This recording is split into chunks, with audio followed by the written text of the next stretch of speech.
Muito bem, amados, nessa noite nós vamos dar início a um novo estudo de mais um livro da Escritura, Carta de Paulo aos Colossenses. Os irmãos podem abrir.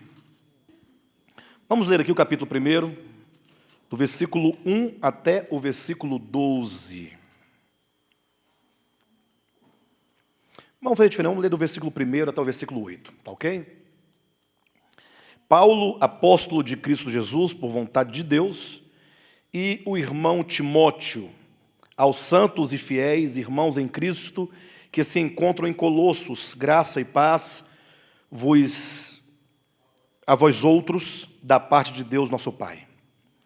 Damos sempre graças a Deus Pai de nosso Senhor Jesus Cristo, quando oramos por vós, desde que ouvimos da vossa fé em Cristo Jesus e do amor que tendes para com todos os santos, por causa da esperança que vos está preservada nos céus, do qual antes ouvistes pela palavra da verdade do Evangelho, que chegou até vós, como também em todo o mundo, está produzindo fruto e crescendo.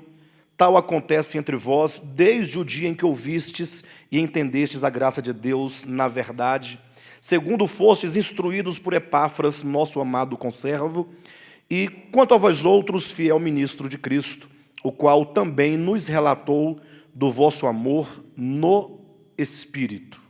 Amém? Queridos, estamos diante de uma epístola, né? Diante de uma carta.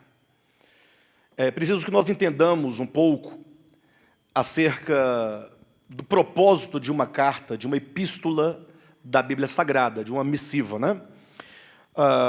Nós sabemos que Cristo, ele é o enviado do Pai. Vamos partir deste pressuposto, deste entendimento.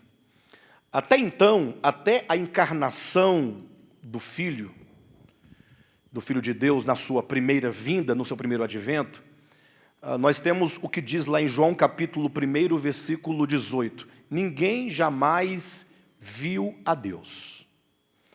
Mesmo que nós tenhamos o testemunho de Moisés, da Bíblia hebraica, na Torá, ou dos profetas e dos salmos, leis, salmos e profetas, um fato que nós devemos nos apegar e nos assegurar mesmo desta verdade é que ninguém jamais viu a Deus. Quando João diz essas palavras no seu evangelho, alguém pode perguntar, você leu os primeiros 8 versículos de Colossenses, vai falar de João, né? Mas porque eu quero que os irmãos entendam, nós estamos no estudo de uma epístola. Nós temos que entender qual é o papel de uma epístola, nós temos que entender qual é o valor de uma epístola e como devemos tomar a epístola para a aplicação na igreja. Então eu estou partindo desse pressuposto de que nem Moisés, nem os profetas, nenhum daqueles antes de Cristo poderia dizer que veio diretamente do Pai, que fora enviado do Pai, ou que estivera no seio do Pai, para que pudesse falar acerca do Pai com precisão. O fato é que o apóstolo Paulo também, em 1 Timóteo capítulo 6, versículo 16, ele fala que ninguém, ele diz, não, o Deus que habita em luz inacessível, que jamais foi visto por homem algum, e homem algum é capaz de vê-lo. Então, a Escritura está sempre colocando os homens aqui, terrenos, aquém de uma condição própria e pessoal de saber exatamente quem é Deus. Eu poderia colocar 3 textos para os irmãos, nesse princípio, nessa introdução. João capítulo 1, versículo 18, ninguém jamais viu a Deus. O Deus unigênito que está no seio do Pai foi quem o revelou. O segundo texto seria João capítulo 3, versículo 11, quando Jesus fala assim, olha, eu quero ler para os irmãos, capítulo 3 de João capítulo 3, versículo 11,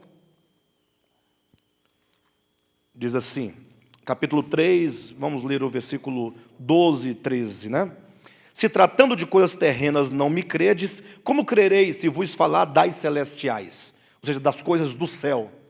Aí ele diz no 13, ora, ninguém subiu ao céu, senão aquele que de lá desceu, a saber, o Filho do Homem que está no céu. Então, vamos ver as relações. João capítulo 1, versículo 18. Ninguém jamais viu a Deus. O Deus unigênito que está no seio do Pai foi quem? O revelou. Ou seja, quem revela o Pai é o Filho unigênito. O Deus unigênito no seio do Pai. Porque todos que vieram antes não viram a Deus. Você vai para João capítulo 3, versículo 12 e 13. Jesus fala assim, olha, quando eu falo das coisas da terra, e aí ele está falando exatamente sobre o evento lá de Moisés, que levantou a serpente no deserto. Se eu falar das coisas da história de vocês aqui da terra, vocês não creem em mim. Agora imagine se eu começar a falar das coisas do céu. Ele quer dizer que os homens não têm ideia das coisas que estão no céu ou que são do céu. Aí ele diz em seguida, ora, ninguém subiu ao céu. Então, 1,18 de João, ninguém viu a Deus. 3,11 ou 12 de João, ninguém subiu. Alguém subiu lá? Para saber, para ver, para dar o testemunho com exatidão? O terceiro texto, 1 Timóteo 6,16, o Deus que habita em luz inacessível, o qual homem algum jamais viu, nem é capaz de ver. Com esses três textos, nós chegamos a uma conclusão. Todo testemunho que um homem dá acerca de Deus e acerca das coisas celestiais não pode jamais ter a exatidão da realidade de Deus. Todo testemunho que o homem, seja ele Moisés, seja ele Elias, seja quem quer que seja, né, não pode ser a exatidão da verdade ou da realidade que é Deus. Por este motivo é que Deus envia o seu Filho ao mundo. Jesus vem ao mundo como aquele que está no seio do Pai, e ele se faz carne, se faz homem, e agora ele pode falar, pessoal, eu estou vindo do céu, eu estou vindo do Pai, eu estou vindo do seio do Pai, eu conheço o Pai, e portanto o meu testemunho acerca do Pai é verdadeiro. Vocês entendem? Ele vai dizer por várias vezes, no capítulo 7 de João, a minha doutrina não é minha, e sim daquele que me enviou. Ou seja, ele é enviado do Pai, e ele traz a doutrina do Pai, a verdade que o Pai manda ele ensinar aos homens. Hebreus capítulo 3, versículo 1 e 2, fala que Jesus, ele não somente é o nosso sumo sacerdote, mas ele é o apóstolo de Deus. Ele é o enviado de Deus. Então, de todos os que vieram à terra falar a nós, muitos, ou a maioria, são homens que vieram da parte de Deus, mas cuja origem são os próprios homens. Somente um veio do céu, somente um veio do seio do Pai, somente um conhece o Pai, somente um sabe com exatidão quem é o Pai, e somente este, que é Jesus Cristo, portanto, é que pode nos falar com precisão acerca do Pai. E para isso eu quero conduzir os irmãos a um texto. Abra sua Bíblia em Mateus, capítulo 11. Nós já vamos chegar na epístola aos Colossenses. Eu estou apenas fazendo aqui uma pequena introdução para os irmãos entenderem como que nós devemos olhar para as cartas. No caso, a carta aos Colossenses, como nós vamos estudá-la, como nós vamos olhá-la. Capítulo 11 de Mateus, versículo 25 a 27. Veja. Por aquele tempo exclamou Jesus, graças te dou, ó Pai, Senhor do céu e da terra, porque ocultastes essas coisas aos sábios instruídos e as revelaste aos pequeninos. Sim, ó Pai, porque assim foi do teu agrado. Tudo me foi entregue por meu Pai. Ninguém conhece o Filho, senão o Pai. E ninguém conhece o Pai, senão o Filho, e aquele a quem o Filho o quiser revelar. Juntem esses quatro textos. João 1,18, João 3,13, 1 Timóteo 6,16, e fecha esse pensamento com Mateus 11,27. Ninguém conhece o Pai. Que maravilha. Só o Filho conhece o Pai, e portanto só o Filho pode nos falar quem é o Pai. Ou seja, é na face do Filho que nós vamos conhecer com exatidão quem é o Pai. Esse é um texto também que está lá em 1 aos Coríntios, né? O 2 aos Coríntios, capítulo 4, versículo 6, que diz que nós só podemos conhecer o Pai na face do Filho. Bem, com isso, o que eu quero dizer? Que o Filho, tendo vindo, ele falou aos homens. E o seu falar está registrado em Mateus, Marcos, Lucas e João. Esses 4 chamados evangelhos, chamados os 4 evangelhos, são grafados com letras ou com letra inicial minúscula, porque é o Evangelho de Marcos, não é o Evangelho. Nós temos 4 evangelhos, porém, todos eles testemunham do Evangelho que é uno. O Evangelho é o poder de Deus para a salvação de todo aquele que crê. O Evangelho é o próprio Cristo encarnado, vivendo e falando entre os homens. Então, o Cristo de Deus na sua manifestação, o Filho de Deus no seu viver humano e o Filho de Deus na sua palavra ensinada e falada aos homens, tudo isso é o Evangelho. Ocorre que o Evangelho, ele é restrito ao viver de Cristo e ao falar de Cristo, que é um falar geral. Ele fala como é a cidadania do reino de Deus, ele fala qual é a natureza do reino de Deus, e ele cria parábolas para tentar, de alguma maneira, demonstrar como seria esse evangelho numa relação prática. Por exemplo, ele diz, pense num credor incompassivo. Aí ele fala a parábola do credor incompassivo. O que é a parábola do credor incompassivo? Senão uma simulação de uma situação real, mas que não ocorreu. Ele cria uma história para aplicar o evangelho dentro de uma situação prática. Vocês entendem o que eu estou dizendo? De modo que nós temos o falar de Cristo em Mateus, Marcos, Lucas e João. Em Atos, começa a igreja na sua realidade. Aí vamos agora encontrar a igreja no viver prático. E aí, quando começam tanto de igrejas surgirem, a igreja de Corinto, a igreja de Éfeso, a igreja de Esmirna, a igreja de Colossos, a igreja de Roma, não é? A igreja de Filipos, aí agora os apóstolos começam a se deparar, assim como os irmãos começam a se deparar com situações reais. Entenderam? Uma coisa é o evangelho anunciado e vivido em Cristo. Outra coisa agora é como esse evangelho será aplicado numa situação real. É aqui que surgem as epístolas. O que são as cartas de Paulo, de Pedro, de Tiago, ou de Judas? Ora, as cartas é o falar de um apóstolo que tem interiorizado a palavra de Deus. A palavra de Deus não são versículos, a palavra de Deus não são capítulos, a palavra de Deus não tem nenhuma relação direta com o texto material escrito. A palavra de Deus é o próprio Cristo. Em João capítulo 1 mesmo diz que no princípio era a palavra, e a palavra estava com Deus, e a palavra era Deus, e a palavra se fez carne e habitou entre nós. Esse Cristo habitando o espírito, o coração dos apóstolos, esse Cristo que foi visto. Por isso que Cristo trouxe para junto de si os apóstolos, para que eles vissem essa palavra encarnada, vivendo e se relacionando com os homens. Eles agora, tendo o evangelho revelado, enquanto essa pessoa viva que vive entre os homens, eles agora vão ensinar esse Cristo à igreja, em cada circunstância nas quais elas se encontram, de maneira prática, por meio das cartas. As cartas, portanto, são a aplicação do evangelho.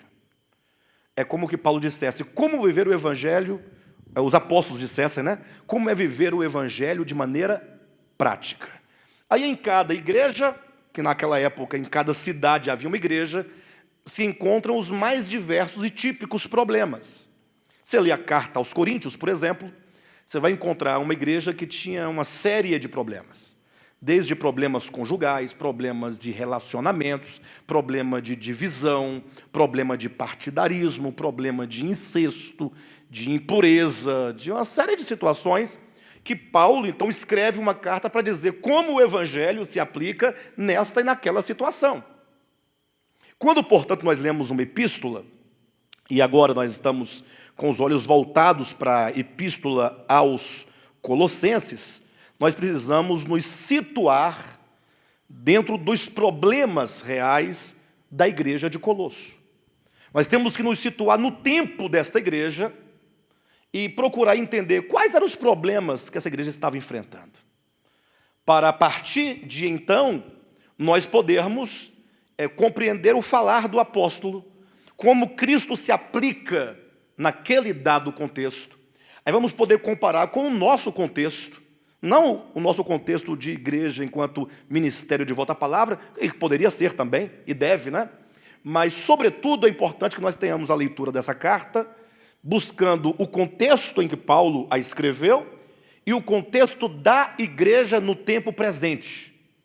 A igreja do século 21, que é um contexto maior, a igreja no Brasil, e então a nossa igreja, o local. Desse modo, vamos ter um grande aproveitamento desta epístola, né?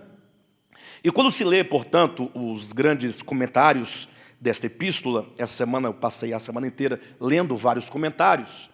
É importante que quando você estuda, você leia o parecer de um, de outro escritor, de uma linha de outra, uma linha reformada, uma linha pentecostal, uma outra linha, né, católica, não importa. Você é saber o que as pessoas estão falando, como elas leram, como elas aplicaram, como elas compreenderam. E depois nós fazemos a nossa própria leitura, levando em conta que havia um contexto na qual ela foi escrita e que talvez nós não encontremos com exatidão os mesmos problemas daquele tempo no nosso tempo. Mas nós vamos encontrar problemas semelhantes e esse diálogo, portanto, é extremamente importante. Então, o que apontam aqui, geralmente, os estudiosos, e mesmo a própria carta vai nos apontar, é que basicamente havia dois grandes problemas nesta igreja, ou naquela região, ou sobretudo naquele tempo. Eu vou apenas apresentar os dois problemas, mas não vamos adentrá-los, senão quando chegarmos em cada ocasião nos textos em que Paulo vai tratando esses problemas. Mas hoje eu quero que os irmãos comecem a pensar sobre isso, para nós nos situarmos no contexto da época, né? Dois grandes problemas Paulo procura tratar quando escreve essa carta. O primeiro e grande problema, que para nós é um problema, inclusive, presente, até nos dias de hoje, é o problema do judaísmo, dos ritos judaicos, das práticas judaicas, da lei judaica, porque pensem comigo por um momento. Nós temos ali, quando Cristo veio ao mundo, né? Nós temos ali uma nação que há 1.500 anos, de Moisés a Cristo, 1.500 anos, é muito tempo, não é? 1.500 anos, esteve vivendo completamente sob a ótica da lei e dos profetas, da Torá e dos profetas. E, sobretudo, os últimos 400 anos antes de Cristo, que é chamado o período intertestamentário entre Malaquias e Mateus, é o período de 400 anos, ali se instaurou de maneira muito profunda, né, no sentido teológico e também no sentido antropológico, a experiência dos judeus na sua própria terra, instaurou-se o que nós conhecemos por judaísmo. Entenda, não havia judaísmo antes ali desses 400 anos finais.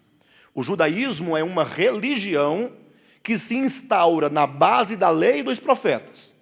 O que havia antes eram os escritos, Moisés, havia uma esperança e uma palavra profética, messiânica, que o povo vai aguardando.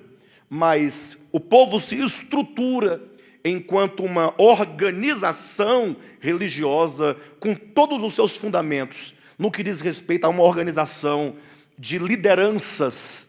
Surgem os fariseus, surgem os escribas, surgem os saduceus, surgem os herodianos, vão surgindo uma série de seitas com defesas teológicas e leituras e interpretações da escritura hebraica diferentes.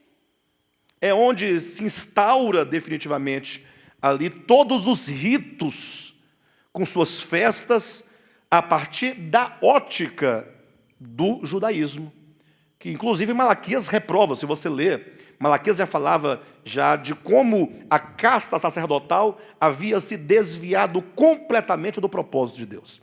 É certo que ao longo da história do povo de Israel toda tem uns desvios, né?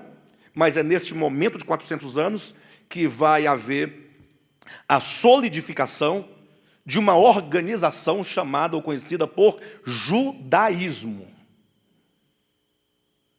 Então, imagina agora que é neste momento, aqui exatamente, que o povo de Israel vivendo sob a perspectiva da lei dos profetas, e agora 400 anos sendo sedimentados em seus corações, sendo sedimentadas todas a visão judaizante da lei e dos profetas.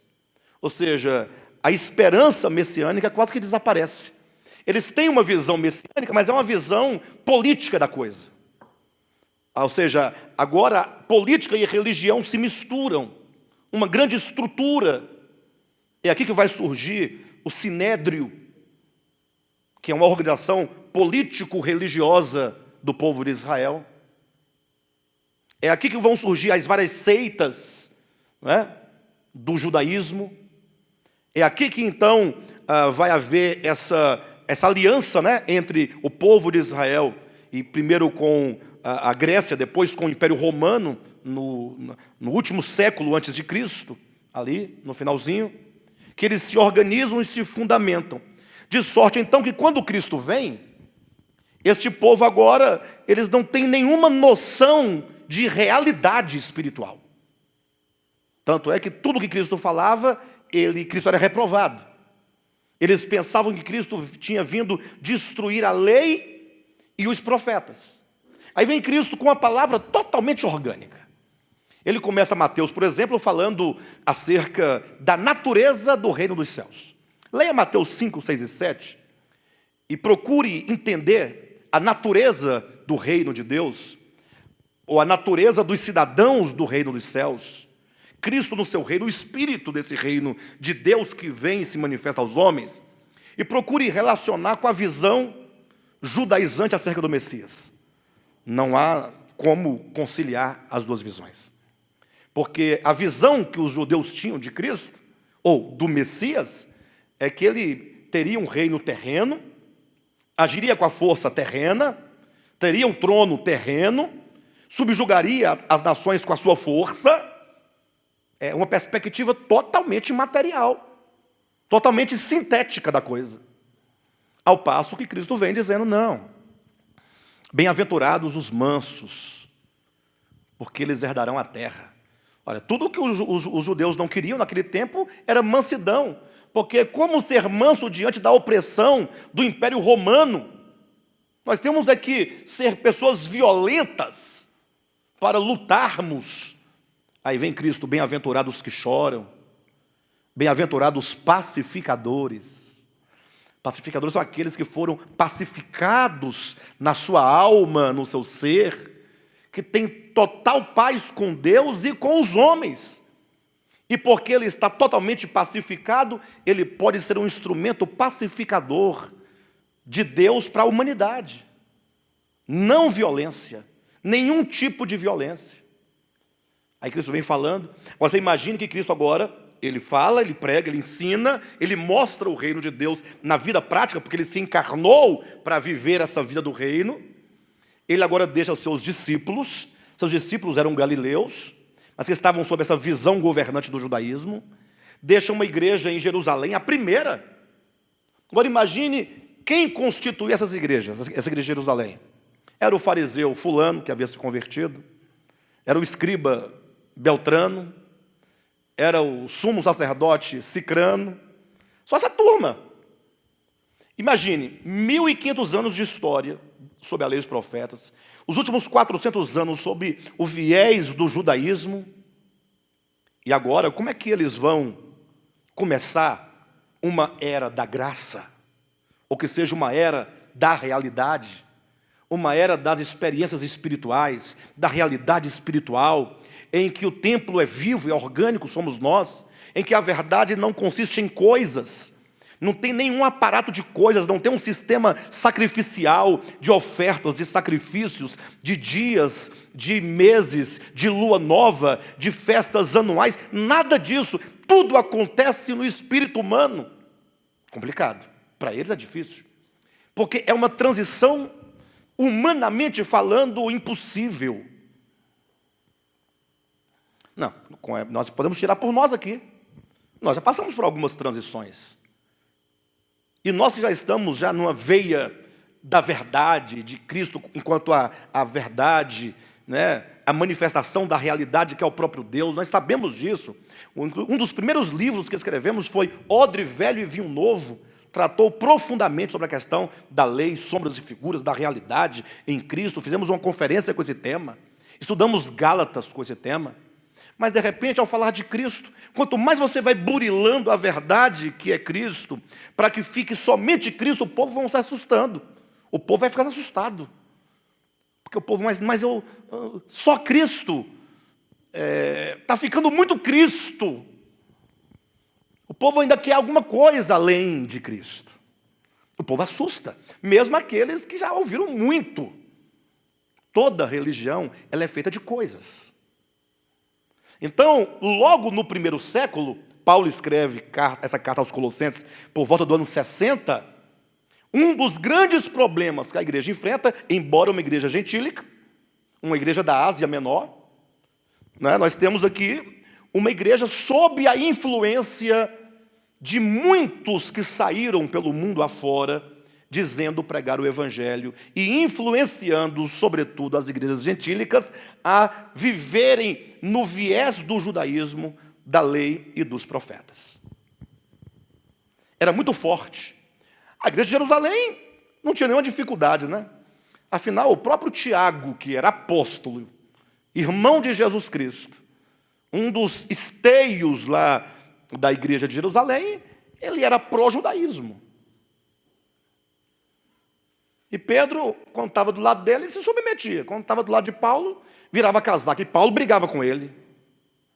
Como sendo tu judeu, vives como um gentil, e agora queres obrigar os gentios a viverem como judeu? Você está louco? Paulo fala isso em Gálatas capítulo 2, né? Paulo falou assim eu falei com Pedro cara a cara. Eu o repreendi cara a cara, porque não andava segundo a verdade do Evangelho.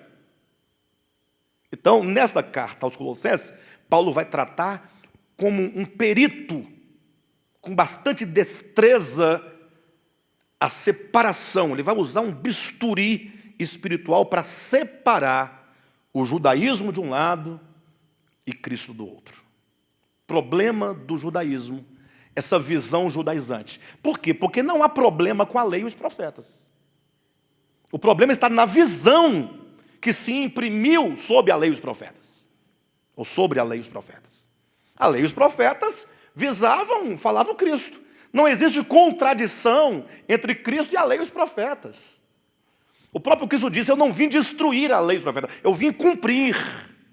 O problema é quando o judaísmo, ou os judaizantes, que eram os mentores do judaísmo, não conseguiam ver Cristo na lei e nos profetas e criaram, portanto, uma dicotomia. É verdade que quando Cristo vem, há uma ruptura. Lei e profeta para trás, Cristo para frente. A ruptura não significa um antagonismo. Cristo é o cumprimento. Porque o que nós temos até então, na lei e profeta, era a sombra, ou era a profecia. Cristo é a materialização, é a substância, é o cumprimento. Portanto, há uma continuidade, mas há uma ruptura. Bem paradoxal, né? Mas vocês entendem? Em que sentido há uma continuidade? Ora, é como uma semente que ela brota. Daqui a pouco você não tem mais semente, vai ter uma flor. Então houve uma ruptura. Cadê a semente? Não existe mais. Agora a semente é a flor. Então a forma é outra. Agora nós temos o produto final, digamos assim. Então houve uma ruptura, mas você vai dizer que a flor não é a continuidade da semente? Então Cristo é a continuidade, mas não como quem procura dar continuidade aos ritos e aos procedimentos, mas como diz, a partir de agora isso fica para trás e eu me apresento como a substância do que foi dito. Há uma ruptura com a materialidade, mas há uma continuidade do significado. Cristo é o Cordeiro de Deus que tira o pecado do mundo. Está vendo? Cristo é o descanso sabático para todo aquele que nele crer. Cristo é a árvore da vida, Ele é a videira verdadeira. Então tudo o que foi dito, Ele agora se apresenta como sendo aquele que havia sido representado. Então, mas o judaísmo queria dar continuidade de segmento no sentido de que, tudo bem que nós tenhamos Cristo, mas temos que ter as coisas, porque essas coisas são a vontade de Deus. E aí Paulo vai dizer, não, o evangelho não são coisas. O evangelho é única e exclusivamente uma pessoa. Quem não conseguir fazer essa divisão, essa separação, e deixar de uma vez por todas o judaísmo e qualquer elemento do judaísmo, ou visão do judaísmo, ou perspectiva do judaísmo, ou viés judaizante, não poderá experimentar em realidade o evangelho. E um outro problema de que Paulo trata nessa carta, e aí eu confesso que eu consigo ver menos esse trabalho, mas todos os escritores ou leitores estudiosos viram o gnosticismo numa expressão muito grande aqui dentro, eu não vejo, sou honesto. Não é? Mas quem sou eu para concordar ou discordar? Mas como o meu estudo que eu faço geralmente é um estudo muito aplicado do texto para a nossa realidade, não é? Eu vou apontar quando chegar os momentos em que os estudiosos conseguem ver o gnosticismo, eu vou apresentar o que o gnosticismo pensava acerca, porque Paulo teria tratado para contrapor a essa visão gnóstica acerca de Cristo, acerca de Deus. Mas eu vou também apresentar os motivos por que eu considero que não tem muita expressão nesse sentido, na ocasião, eu vou demonstrar isso para os irmãos.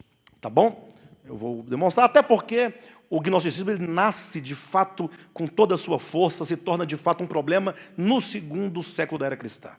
E a carta foi escrita no primeiro século da era cristã, no ano 60. Então, eu não sei até que ponto se pode dizer que no ano 60 da era cristã já havia problema com o gnosticismo.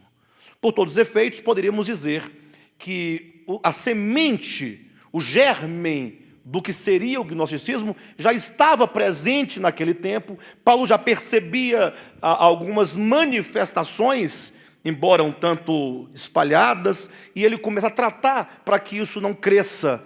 Talvez esse aspecto pode haver. Então, nós temos dois grandes problemas. O problema do gnosticismo é o problema do mistério. O gnosticismo via a verdade como sendo um conhecimento secreto. A palavra gnosticismo é de gnose, conhecimento. Então, eles tinham que, para o homem conhecer a divindade, ele tinha que ter uma revelação de um conhecimento secreto que é privativo de poucos. E com isso eles teriam uma leitura muito subliminar dos textos sagrados, da própria experiência de Cristo. Eles viriam a negar a divindade de Cristo e negariam no pressuposto de que como pode o divino estar encarnado se a carne em si mesma é má e perversa.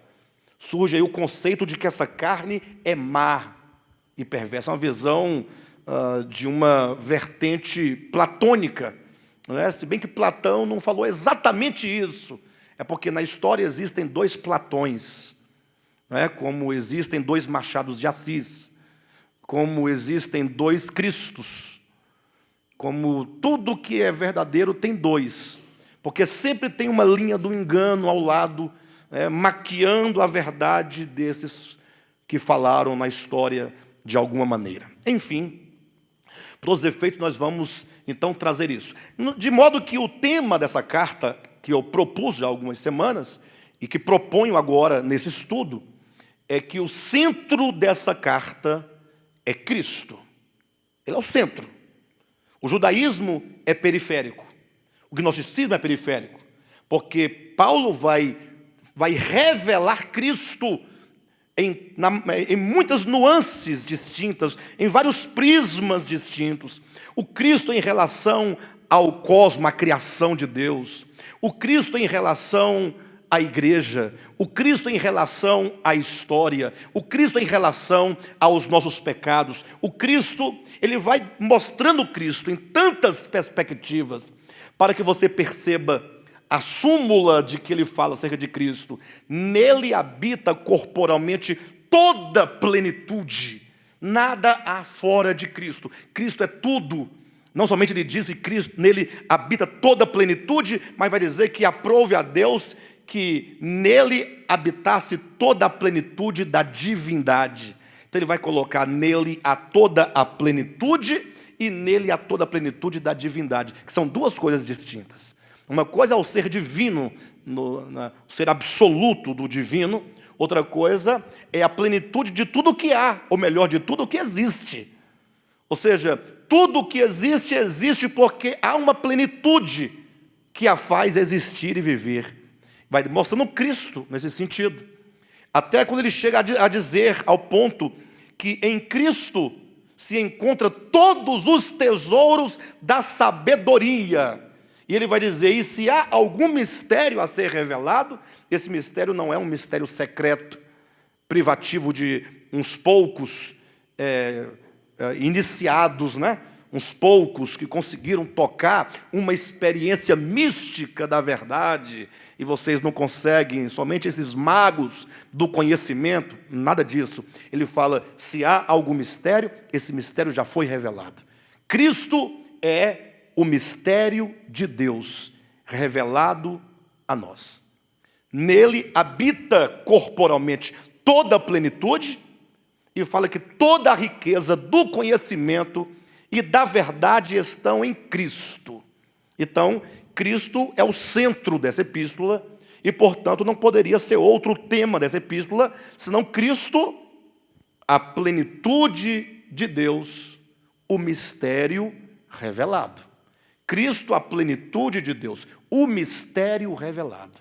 Então, do início ao fim, essa carta, ela é cristocêntrica. Nós vamos ter um outro olhar sobre Cristo ao cabo do estudo dessa epístola, e a nossa visão acerca do eterno de Deus também será outra, com certeza. Amém?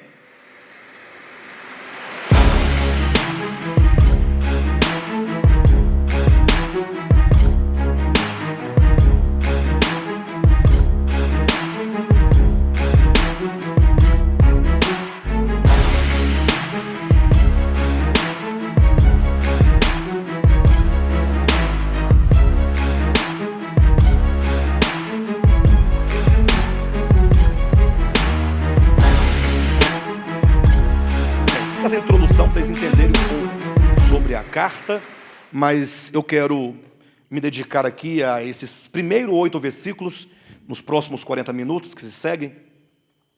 E interessante como que o apóstolo, no versículo 1 e 2, nós temos apenas aqui uma saudação, né? Paulo e Timóteo falam nessa carta aos santos e fiéis irmãos em Cristo, que se encontram em Colossos. Ele saúda os irmãos, mas ele começa efetivamente com ações de graças.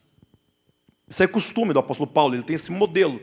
Ele tem uma saudação, em seguida ele faz uma ações de graças em virtude de algum louvor que ele possa fazer àquela igreja.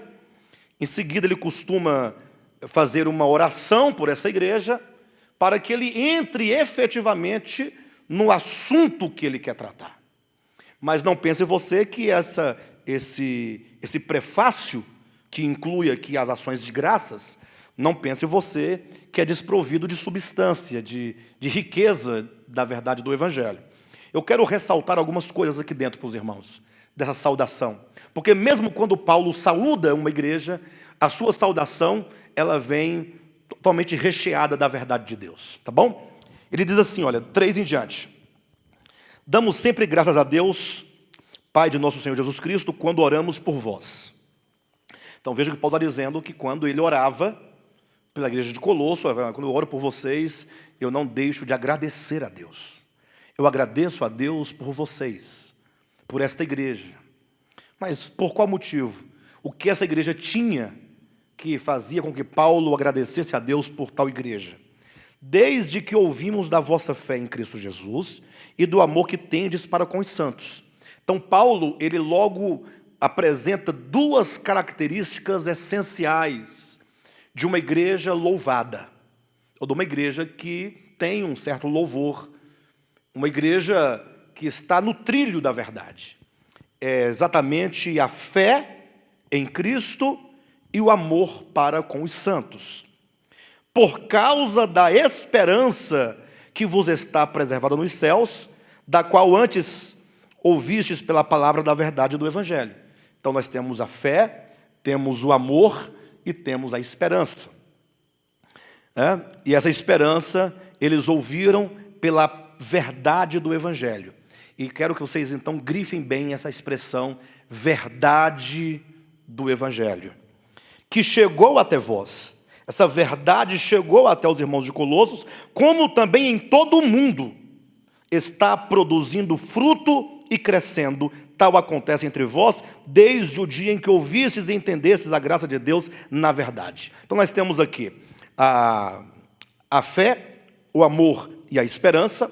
Nós temos a verdade do Evangelho. Nós temos a verdade do Evangelho, que é uma semente que se multiplica, que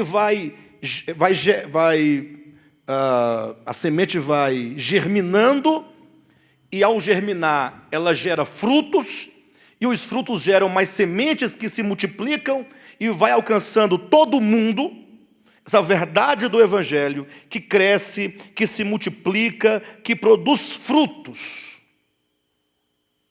Agora, isso só acontece quando, é o último ponto que eu quero tratar aqui, se ouve e se entende a graça de Deus, ponto final.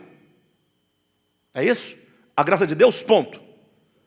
Quando se ouve e entende a graça de Deus, ponto. Não, quando se ouve e se entende a graça de Deus na verdade. Então, interessante que quando Paulo escreve, essa é uma carta muito madura de Paulo, porque Paulo trata das coisas essenciais da fé, coisas imateriais, coisas espirituais. Em 1 Coríntios, vocês vão ter uma ideia do que eu estou dizendo, Paulo trata de um adultério, de uma disputa entre os irmãos, entende? Ele resolve um problema de casamento, ele resolve um problema de uma divisão que estava tendo entre a igreja, entre os irmãos, ele resolve um problema, esses problemas muito... Aqui o apóstolo Paulo, ele trabalha com a verdade enquanto essência no coração e na mente dos irmãos. E aqui é o ponto essencial para mim, porque todos os nossos problemas práticos, por exemplo, toda igreja tem problema de casamento, natural. Alguns venceram seus problemas, mantiveram seus casamentos. Estou dando um exemplo de casamento porque talvez seja um dos casos mais práticos, né? Outros sofreram, o problema foi resolvido, mas entrou numa nova relação. Outros continuam nos seus problemas conjugais, sim ou não? Então, isso é natural, porque isso é do homem. Há problemas de disputa entre irmãos? Divisão? A verdade, o que mais há em igreja é divisão. Misericórdia, mas infelizmente chega um ponto que o irmão diz, eu não posso mais congregar com vocês. Para mim é estranho isso, né? É estranho. Eu penso que quando alguém chega a dizer, eu não posso mais congregar com vocês, eu penso que é quando existe um sistema tão bem elaborado que o próprio sistema expulsa aquela pessoa do meio por não querê-lo naquele meio.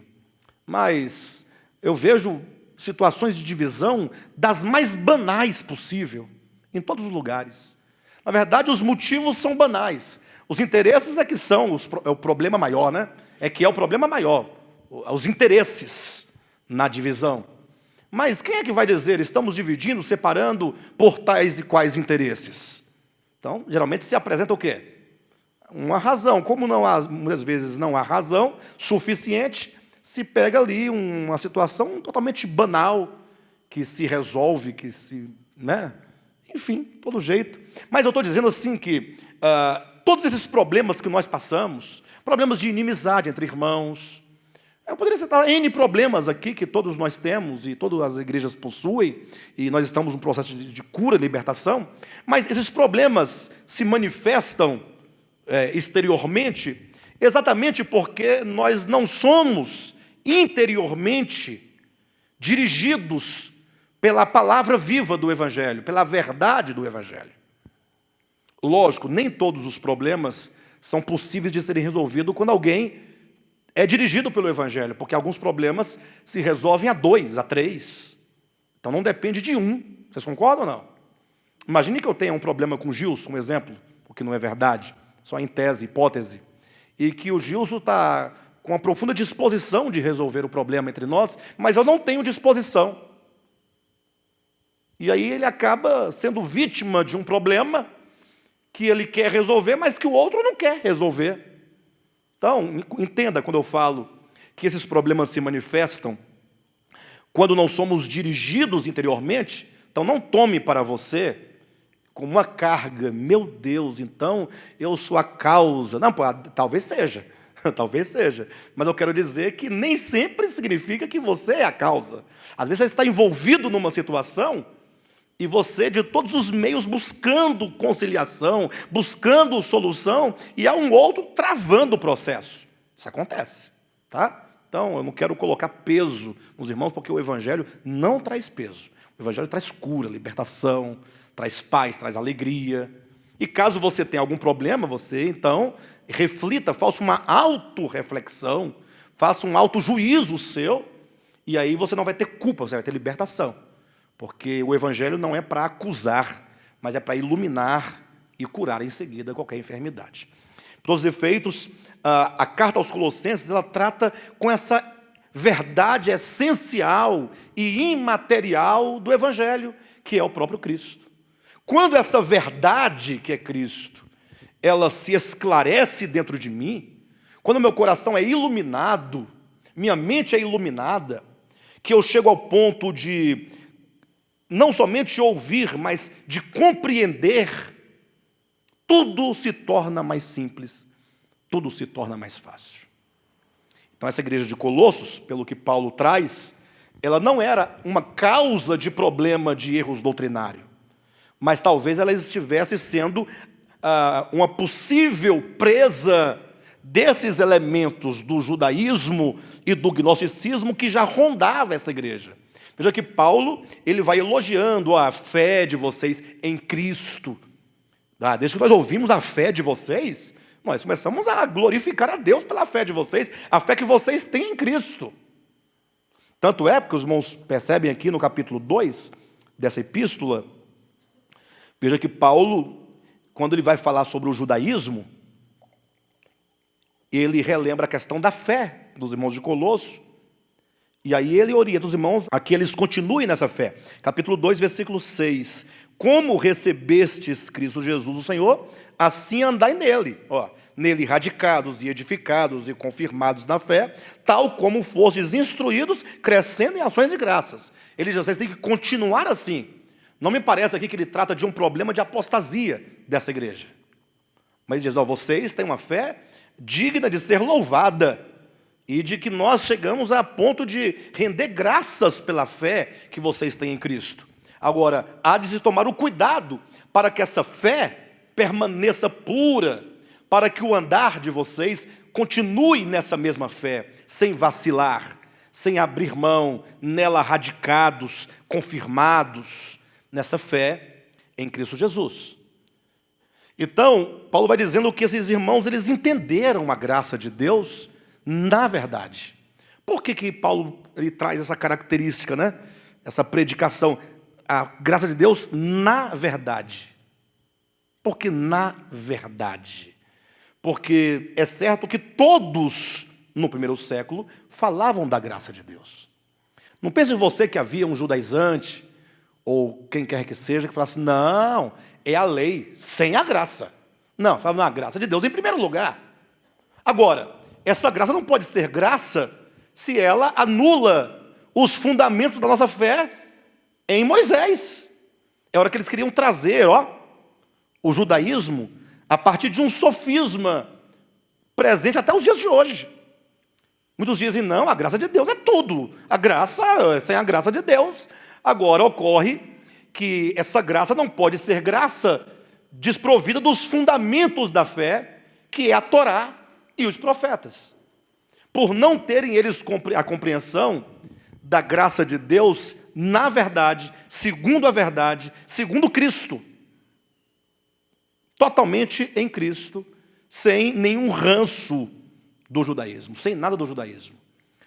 Quando se fala da graça de Deus, do Cristo de Deus, numa relação para com a lei e os profetas, é apenas para demonstrar como que Cristo, ele é a realidade daquilo que fora profetizado. E que, portanto, profecia cumprida, nós temos apenas o seu cumprimento, ela deixa de existir enquanto profecia. Porque se está cumprida, cadê a profecia? Ela alcança o seu cumprimento, alcançou a sua realização. Então Paulo vai dizendo disso, como que este evangelho, essa palavra, essa verdade do evangelho, essa graça do evangelho, ouvida e também entendida e crida, como que ela frutifica.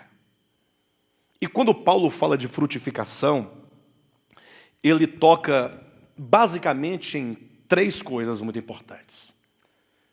Ele fala da fé, da esperança e do amor. Interessante que Paulo, ele fala da fé, esperança e amor em vários lugares das suas cartas. Fala em Colossenses, ele fala lá em Tessalonicenses, ele vai falar também em 1 Coríntios, está sempre falando. Mas em 1 Coríntios capítulo 13, ou capítulos 12, 13 e 14, esses 3 capítulos, ele coloca a fé, a esperança e o amor como sendo um tripé de uma vida cristã saudável e, sobretudo, de uma vida cristã madura.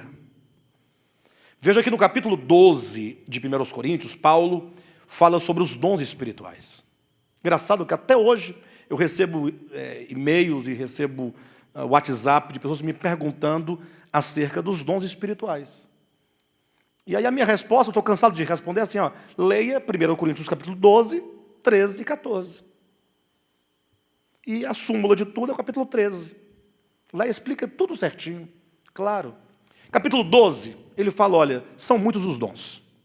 Tem dom de cura, dom de profecia, dom de línguas, dom de interpretação, dom da palavra, de profecia, já falei, né? Dom de sabedoria, de conhecimento, de ciência, tal, série de dons. Ocorre que o mundo, o mundo cristianizado, sobretudo aqui a América, né? Toda a América Central, América do Norte, América do Sul, o Brasil, sobretudo, então, traz uma carga muito grande em razão dos dons espirituais por causa do movimento pentecostal. Eles querem saber sobre os dons. Eles querem saber que tem dons, tem manifestação. Eles querem alguma coisa, que alguma coisa aconteça. O problema é que eles se esquecem. É igual a pessoa vou dar um exemplo para vocês entenderem bem. Eu vou falar de um exemplo prático, depois a gente vai para Coríntios de novo. Uma pessoa que gosta de dinheiro. Então ele dedica toda a sua vida para ganhar dinheiro. Então ele trabalha em 2 empregos, se tiver 3 ele trabalha, se tiver 4 ele trabalha. Sacrifica a família, sacrifica o feriado, sacrifica o final de semana, sacrifica a noite de sono, sacrifica a saúde, sacrifica o momento de alimentação por causa do dinheiro. Só que essa pessoa trabalha pelo dinheiro para poder falar assim, olha, eu tenho tantos mil na poupança, tantos mil aplicado, né? Eu tenho tanto em dinheiro, mas ele próprio ele se esquece que o dinheiro não tem um fim em si mesmo. O dinheiro é bom. Como não é bom? Mas o dinheiro é bom quando você pode gastar. Não para guardar. Lógico, eu não estou dizendo que as pessoas não devam ter a sabedoria de ter uma reserva. Isso é outra coisa.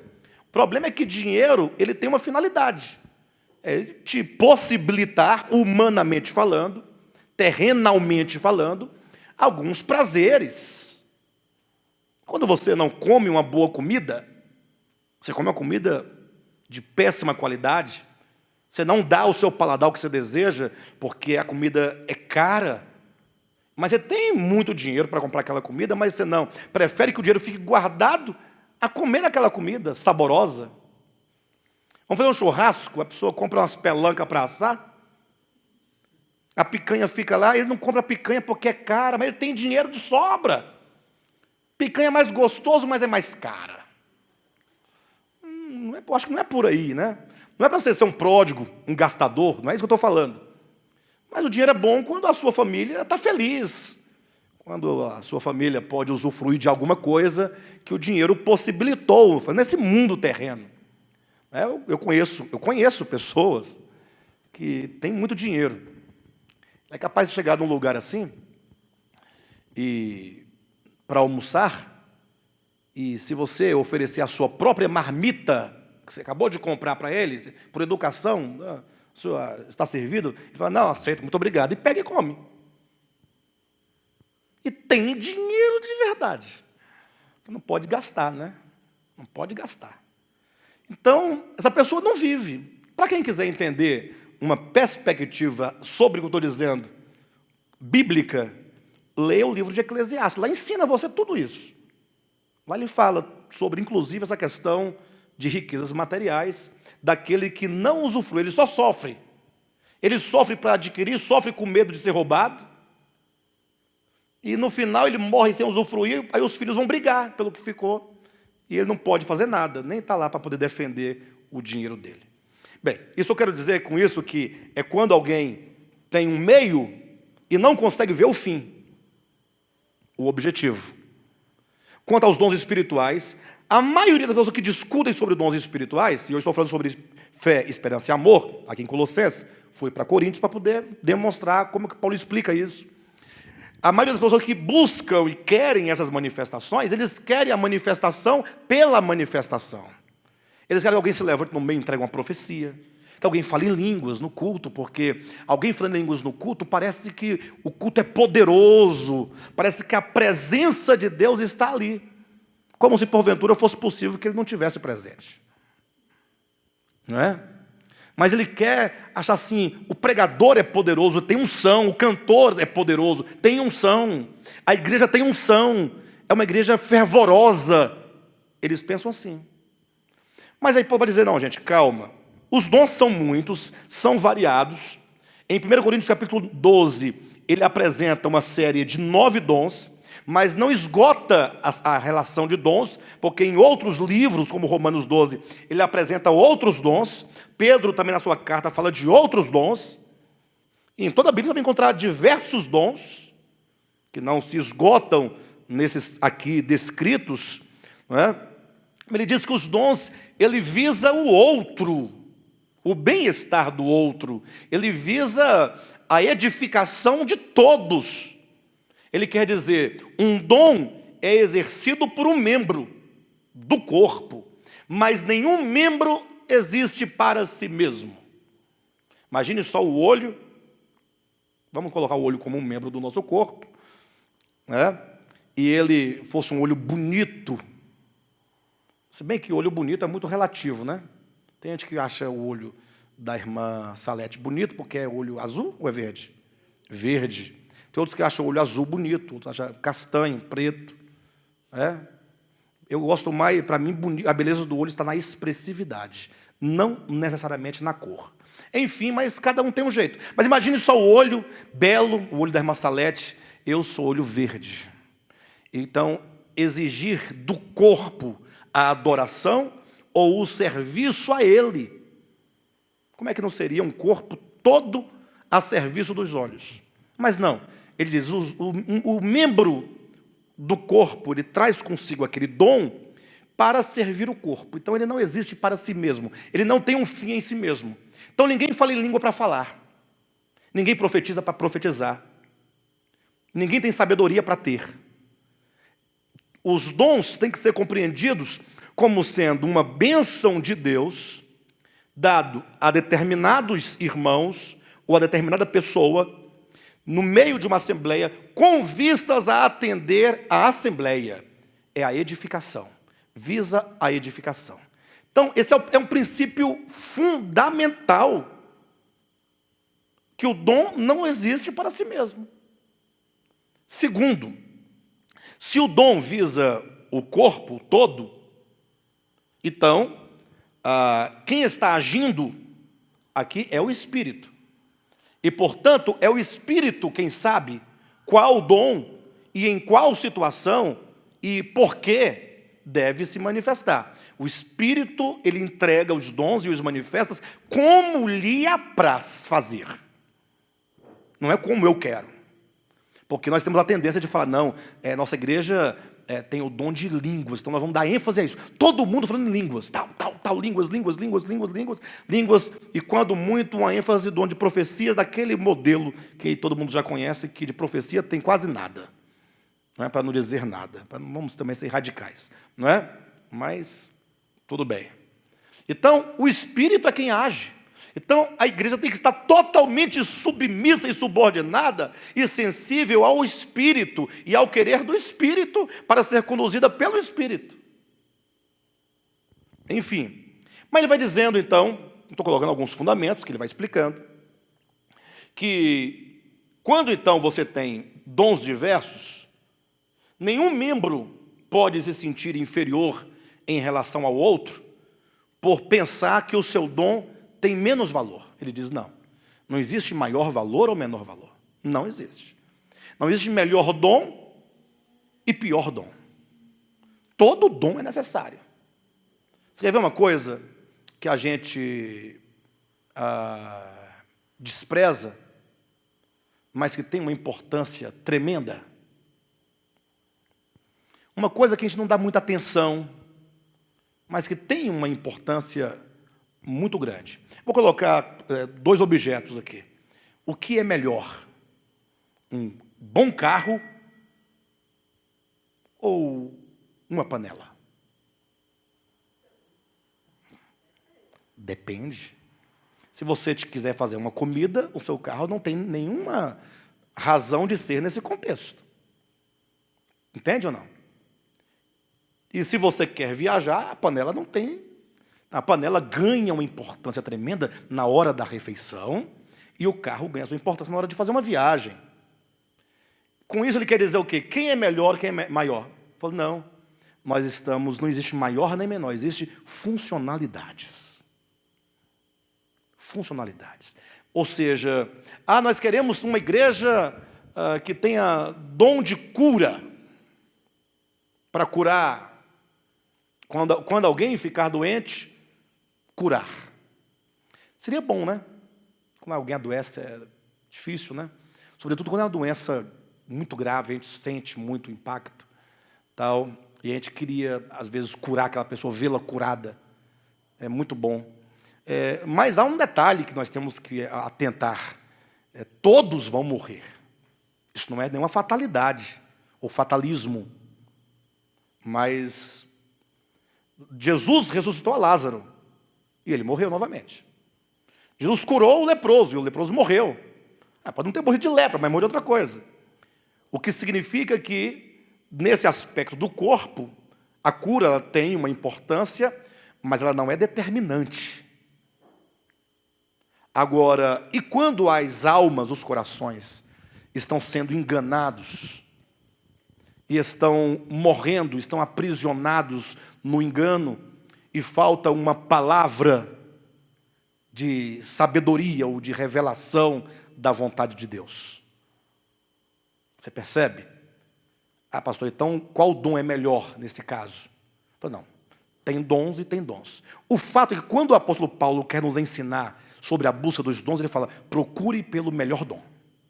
Quando fordes buscar os dons, buscai os dons, os melhores dons. Mas aí ele diz, e eu vos apresento um caminho sobremodo excelente. O caminho na busca dos dons. Ele vai dizer, o amor. Ou seja, quando você for procurar um dom, eu quero um dom. Quer ver uma coisa? Quem aqui quer um dom de Deus? Você já tem alguns, ou algum. Mas quem quer um dom? Perfeito, o Bruno quer um dom. Quem mais? Só o Bruno? Ninguém mais quer dom nenhum? Você já tem todos? Ah, você também quer? Ah, já tenho todos. Ah, todo mundo quer. Bem, e o que nós fazemos para ter esse dom? Nós buscamos, nós pedimos. Lembre-se que quando se trata das coisas do Espírito Santo, a Escritura nos orienta a pedir. Pedir, pedir e dar-se-vos-á. Qual é o filho que pedindo ao pai um pão, ele lhe dará uma pedra? Que dirá o Pai Celestial, né, vos dará tudo que pedirdes, ou dará o Espírito prometido. Bem, de todo modo, o que você faz? Agora a pergunta é, e qual dom você quer? O que você faz para tê-lo? E a questão é, o que te motiva a querer e buscar esse dom?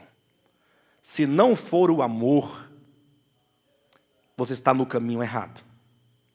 Em outras palavras, o que ele está dizendo? O amor nunca é para si próprio. O amor para si próprio não é amor, é egoísmo. O amor é altruísta. O amor é o outro, visa o outro. O amor é doação constante. Então, quando você for buscar os melhores dons, lembre-se, o melhor dom é o dom que vai atender os outros. É quando você fala, puxa vida, o quanto eu queria o dom de cura, porque eu vejo que essa igreja, os nossos irmãos sofrem muito de enfermidade. Um exemplo, sempre doentes, doentes. Então, Senhor, eu queria ver os teus irmãos sadios para a glória do teu nome, para evangelizarmos, para congregarmos, para tal. Ou você, eventualmente, pode buscar o dom da generosidade, tem esse dom. Se bem que quem é que vai querer esse dom, né? O dom da generosidade está em Romanos capítulo 12. Na verdade, é o dom da liberalidade, né?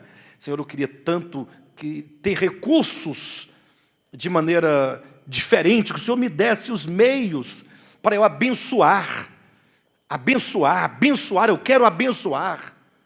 Enfim, mas quando Paulo ele faz todo esse equilíbrio sobre os dons existem, os dons são necessários, a depender da necessidade do corpo e do querer do Espírito Santo. Nós participamos do processo ativamente, buscando os melhores dons, e esse melhor não é o melhor que eu julgo em potencial em um ao outro, mas é aquilo que o corpo necessita, portanto, em amor ao corpo, eu busco tais dons. Mas ele diz o seguinte, todos os dons, eles, embora tenham a sua importância, é onde ele procura direcionar o nosso olhar. Ele fala, eles são temporais, eles só atendem um momento específico, eles são pontuais. Atende uma necessidade do momento. Resolve um problema de hoje. Ele fala, por isso, todos os dons, eles passam. Havendo profecias, passarão. Ciência, passará. Línguas, cessarão. Passam. Mas ele fala, há 3 coisas que prevalecem. Isso não pode faltar. Quando tudo passar, deve prevalecer na sua vida 3 coisas, porque essas não são temporais. Ou sendo temporais, atendem um tempo maior. As 3 coisas que não passam, ou que passam e não passam, é a fé, a esperança e o amor. E desses 3, o maior é o amor. E isso por uma razão muito simples, porque até a fé e a esperança passam. Passam porque um dia, quando nós entrarmos para a eternidade, a fé não será necessária. A fé é a certeza, a convicção do que não se vê. Quando nós nos livrarmos dessa cadeia circunstancial dos sentidos, a fé não será necessária. E a esperança é aquilo que se aguarda. E tendo eu alcançado o que eu aguardava, não terei mais esperança, porque já terei alcançado. Ora, o amor será para todo sempre. Por isso que a fé, a esperança e o amor é o tripé, enquanto 3 alicerces e fundamentos de uma vida cristã estável, de uma vida cristã sadia, de uma vida cristã madura. Então a igreja precisa perseguir este equilíbrio desses 3 fundamentos: fé, esperança e o amor. E os dons? Os dons têm a sua importância, porém, eles resolvem problemas pontuais, devemos buscá-lo com bastante sabedoria, motivados pelo amor.